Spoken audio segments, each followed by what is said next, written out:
ಇವಾಗ ಕಾಣಿಸ್ತಾ ಇದ್ದಾರೆ ಬ್ರೋ, ಯಾರ್ಯಾರೋ ಕಾಣಿಸ್ತಾ ಇದ್ದಾರೆ. SRH ಟೀಮ್ ಆ ಕಡೆ ಇದ್ದಾರೆ RCB. ಪ್ರಾಕ್ಟೀಸ್ ಅಲ್ಲ ಎಲ್ಲ. ಇವ್ರದ್ದು ಯಾವಾಗಿರೋದು ಮ್ಯಾಚು? ನಾಳೆನೇ ಅಲ್ಲ. ಹೈದರಾಬಾದು RCB ಬೆಂಗಳೂರು. ಗ್ರೌಂಡೇ ಫುಲ್ ಖುಷಿ ಇರೋದು ಅವ್ರನ್ಕಿನ, ಫುಲ್ ಥ್ರಿಲ್ ಐತೆ. ಪಳ ಪಳ ಪಳ ಪಳ ಪಳ ಪಳ ಅನ್ನೋದು ಎಲ್ಲದನ್ನ ವಿರಾಟ್ ಕೊಹ್ಲಿ ಇದರಲ್ಲಿ.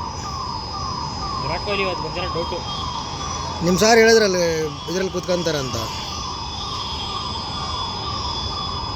ಯಾರೋ ಇರುವೆ ಕಾಣಂತ